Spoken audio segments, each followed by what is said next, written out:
next I would like to introduce Nicole Pena from the Phoenix Rescue Mission. She is the gal that wrote the incredible, engaging proposal for the mobile food pantry. So, thank you, Nicole. Thank you, Wendy. Before we get to the exciting part of unveiling the truck, I just want to thank the 85 committee. This is quite the honor, and just really thank Wendy. She is a nonprofit wrangler. We all go in 20 different directions, and she got us back in focus. So if this wasn't a sober living community, I would have brought her a bottle of wine because she totally deserves it, but we don't do that. So I just want to tell you guys a little bit about Phoenix Rescue Mission if you're unfamiliar with the work that we do. Most of you went on a tour and saw our beautiful Changing Lives Center facility. The Junior League had a huge role in that facility many moons ago, which isn't really that long ago, 10 years ago. Women were coming to our shelter on 35th Avenue in Buckeye. They were coming in for meals. They were coming in for some care. And at the end of the night, we only had beds for men, and so we were turning them back into the street.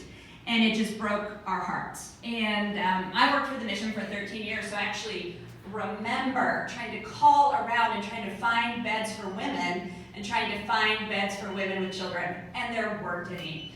And many women were struggling with drug addiction, and they said, if I give up my child, I'm never going to get them back. So I'd rather live on the streets with my child than go into a shelter. And we said, that's not how we do it in Phoenix.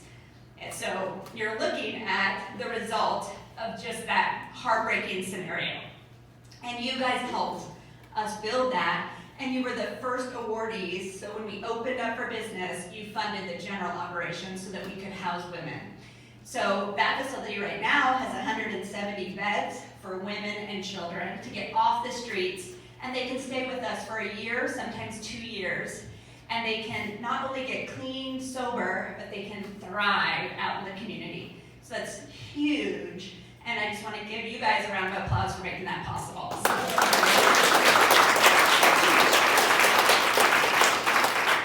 And what we really loved about the Junior League was their women training women and impacting the community. And you are sitting right now in a training hub. So this was the old Oaxaca restaurant. Many of you remember it downtown. It went into a short sale, and we snatched it up.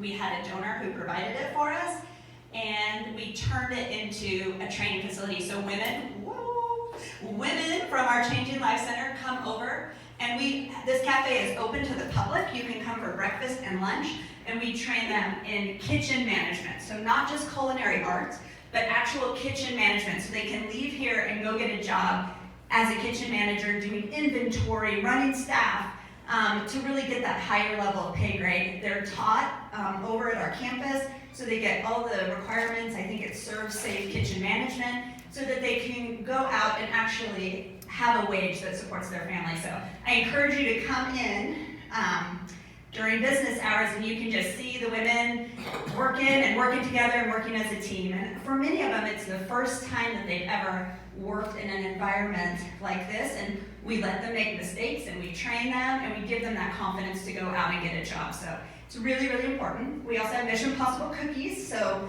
Michelle, who used to be in our program, she actually runs our Mission Possible cookies, and she trains the women. We make cookies. It's missionpossiblecookies.com. You can find us also at giftcookies.com.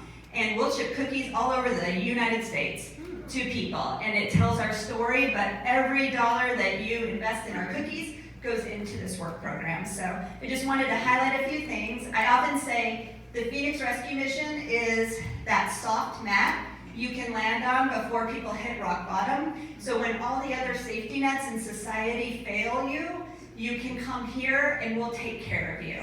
So that's what we're about. Recently, as you can see with our truck, we have really delved into the issue of food insecurity, because we realize that 1 in 6 children in Arizona go to bed hungry. Many families miss meals so that they can stretch their food budget, and that's just not right. There's plenty of food to go around.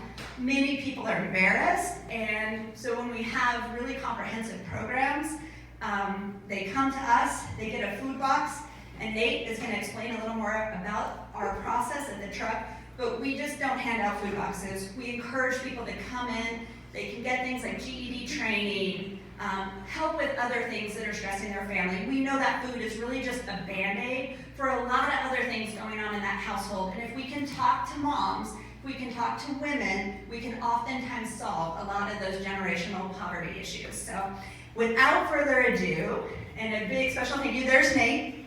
Oh, Wendy, do you want to come back in? Wendy, without further ado, there's Wendy.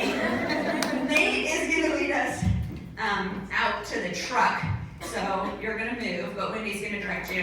And I'm going to trip over this easel 10 times. All right. Thank you, Wendy. This has been awesome working with you. Thank you so much. I just wanted to very quickly, so we're going to go outside and dedicate the truck, the reason we are here. And I would then invite you to come back in for a few minutes and finish up the breakfast continental and the coffee like something. But if you want to gather your belongings, we're going to head outside.